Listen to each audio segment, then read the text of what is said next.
Hey everybody, Invisiblekatana here, and today, unfortunately, we have to discuss the passing of a gaming legend, Tomonobu Itagaki, creator of not only Dead or Alive, which of course, that you will see a lot of clips of the jiggle physics that will be happening in remembrance of him, but of course also the creator of Ninja Gaiden and just the absolute insanity that comes from both of those, but in two very different ways. Obviously, we're always going to remember Dead or Alive Extreme Beach Volleyball. It will always be a thing like, why was that a thing? Why was that a game? Why were the jiggle physics they were so wild, they weren't even like entertaining to look at. It was just like, this isn't sexy, this is concerning. Like, they're just all over the place. Like, if you haven't seen it, it doesn't look real. It does not look natural. But Ninja Gaiden, I've referenced Ninja Gaiden quite a bit on this series, where I'm just like, man, I really, every time Xbox is screwing something up, I'm like, they're pushing me further and further away from finally being able to play, OG Ninja Gaiden Black,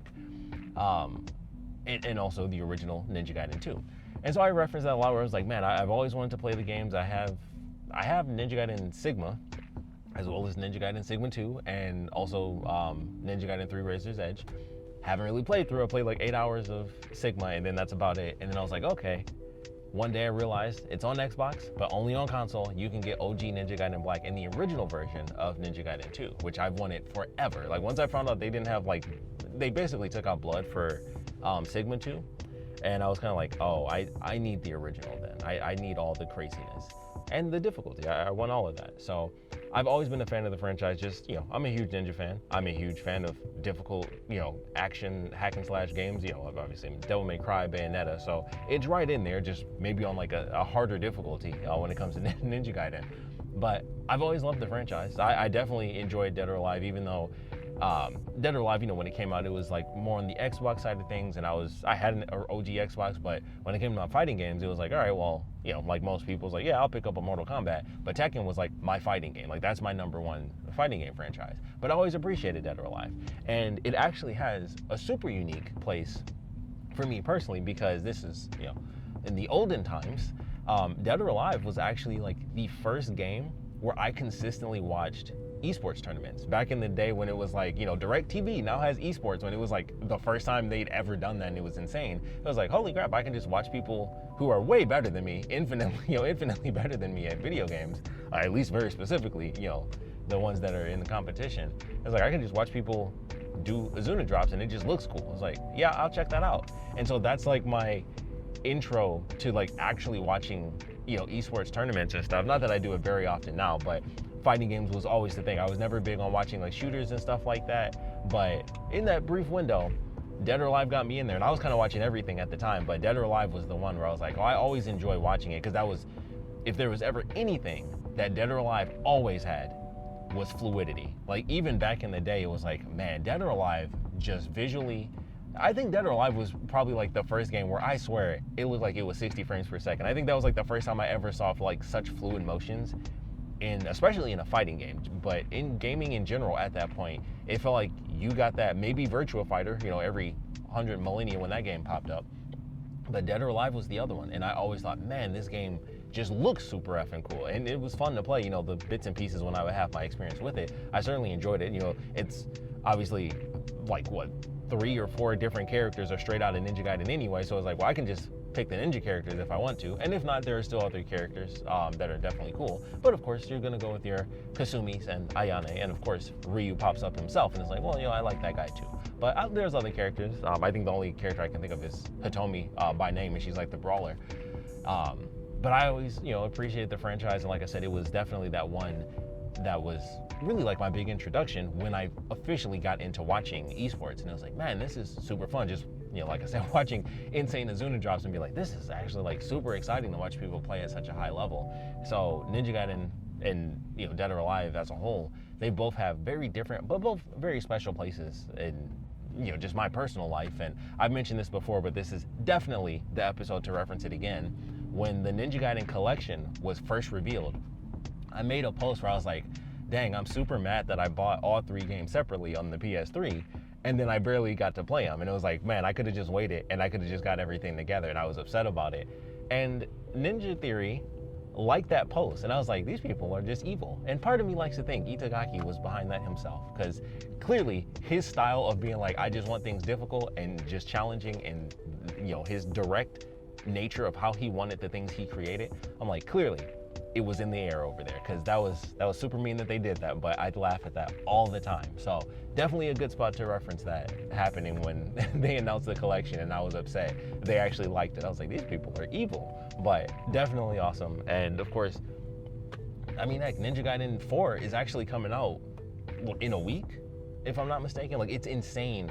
And of course, he's not a part of things, just there's a whole lot behind everything that happened. And I don't know exactly if it was the higher ups at Ninja Theory or if it was more higher up above them, because Xbox has been they weren't really that involved with them until more recently. So I'm not entirely sure where it all came from. I'm assuming it was higher ups within Ninja Theory where we have those issues, which is why the only way I can play OG Ninja Gaiden Black or the original version of Ninja Gaiden 2 is if either play them on my old 360 or if I get an actual current Xbox, because they never came to PC.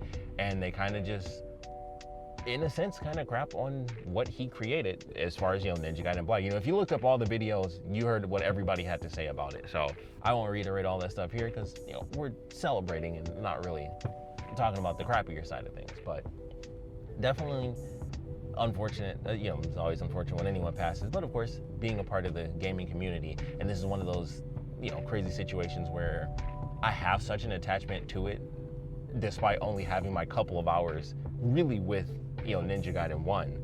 And then outside of that, like I said, my bits and pieces of either playing Dead or Alive, and mostly watching Dead or Alive from a distance, and definitely laughing and making fun of Extreme Beach Volleyball too, like everybody did, because it was just a fun time to make fun of that game. It was just like, man, this is just horny times the game.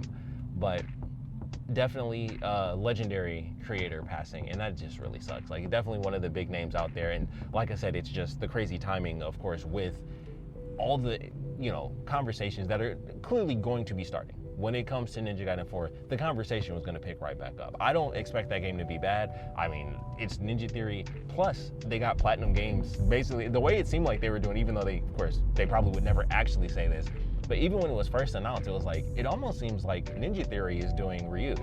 And then they were like, hey, we'll bring in Platinum to do the new character that we're making. And it's like, that's interesting. So you'll see like both playstyles, and everything about that game also looks really good. It looks like they were doing their best to actually stick to the original vision of things just being absolutely ridiculous, which I think Ninja Gaiden 3 is a great example of that, where the first version of that game is absolutely horrible, and then they're like, we gotta make this not only difficult but just better in general. And I remember getting the demo for that, and it was like, hey, you can play this little chunk as Ryu and this little chunk as Ayane. And I gotta tell you, no joke, this was during a very particular time where I did something, I like messed my hand up in some random way. And so it would affect me from time to time when I was playing my games. Like it wasn't dislocated, but like my thumb would kind of, pop into a certain little position, and I'd start to feel it a lot more. And let me tell you, playing the demo to Ninja Gaiden Razor's Edge was insane. Specifically, I think it was Ayane's that was super hard for me. With Ryu, it just felt a little simpler, and maybe because I was used to that, like from my little bit of experience with Ninja Gaiden 1, and she played a bit differently. But either way, they made that junk insanely effing hard. I was like, holy crap, this is like impossible. It took me, honestly, it probably took me like over an hour, maybe an hour and a half, just to be like her portion. It was tough. Like, those enemies were not effing joking, and I was like, I love this. Like, I hate this, but I love it. And of course, that is, before everything was like, oh, it's Dark Souls and it's difficulty in games, Ninja Gaiden was where it was at. But I've mentioned this before as well, I don't like Dark Souls games. I don't like Souls likes or anything like that, because I prefer, if a game's going to be super challenging, let me just go crazy. Let me hack and slash and fight like 15 people at once, and that's where the difficulty comes in, and I'll figure that junk out. Let me spam moves and dodge and counter and all that stuff in a high octane style, and that's Ninja Gaiden. That's why I love Ninja Gaiden. Like, even though I haven't gotten to experience it as much as I would like to, Ninja Gaiden is exactly what I love in games. When you want to just say, here's extremely hard difficulty, but also just insane speed at the same time, Ninja Gaiden. And I love that. I've always loved the franchise for that. Like I said, my new actual experience with the franchise, like in my hands. But just seeing it, I'm like, man, I wish I could experience it more. And at some point I will. At some point I will definitely, get to enjoy the franchise. Like I said, for me personally, my main issue is like I actually want to do like the original version. I want OG Ninja Gaiden 2. Like that's my main thing. I know people have said like, for the first Ninja Gaiden, for Black versus Sigma, it's like there are differences here and there, but it's not even remotely close to Ninja Gaiden 2 versus 2 Sigma. Like that's a world apart.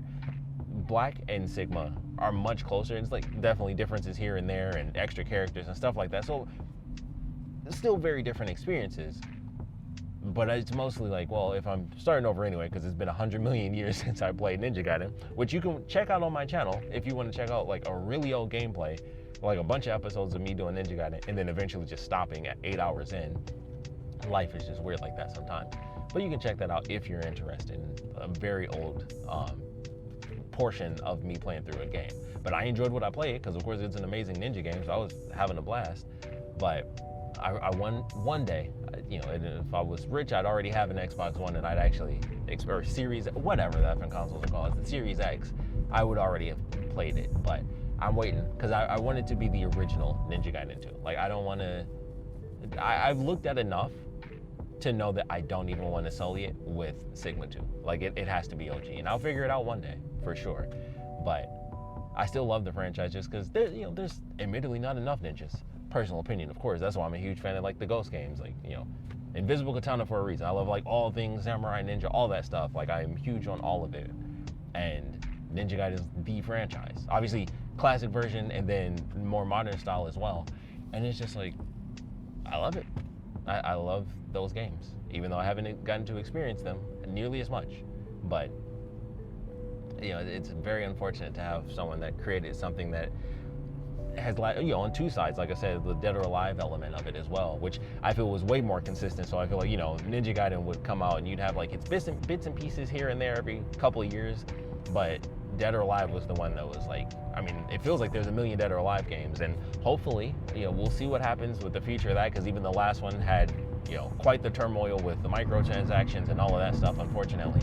But I always think like, man, I would love, as much as I love Dead or Alive, the fluidity is just one of those things that was never lost for that franchise. It always just looked really crazy, and it was like the first one, for me at least, it was the first experience I had where it was like, oh, you can just kick people through the wall, and their transitions in particular are buck wild. Like they were doing stuff that was like, you just kicked them down like 80 steps. Like you slid someone's face down, you pile drive through a building, just ridiculous stuff. People just get hit by cars, and those are the transitions, and it's like, this game is so silly and fun and just exciting to play. So definitely on two sides of the fence, the single player side with Ninja Gaiden, the multiplayer side with Dead or Alive, the horny side with Extreme Beach Volleyball 1 and 2. We got 2 of those bad boys. But definitely a legacy across the board when it comes to just absolute insanity in gaming. So of course, rest in peace to Itagaki. His name is, it really sucks, because I'm sure people would have been praising him, even though he wouldn't be involved with Ninja Gaiden 4. His name would have come up in a much more positive light very soon, and that's what makes it like even crazier, because it's like I said, like next week is Ninja Gaiden 4, and it's just wild to think that he passed away just right beforehand. Once again, I know he wasn't involved, but the fact that he's the reason 4 exists in general, regardless of whether or not he's actually working on it and stuff, he's the one that started that, and it just really sucks that even though he wasn't involved, I'm sure some part of him, I would assume at least, there's some stories there, so maybe he could be 100% pissed, but I would think at the very least people were talking about his stuff, and people would say, hey, check out 1 and 2, because that's where it's at.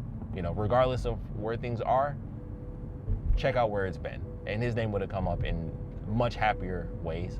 So it's unfortunate, it's just one of those weird things with just crazy timing and just everything involved with that. But of course, had to talk about this. Like I said, even though I'm much more distant, just being a part of the nerdy community without having played it, I'm still like super into Ninja Gaiden. I still love that franchise even without putting more than 8 hours into it. I'm still just a huge fan of it.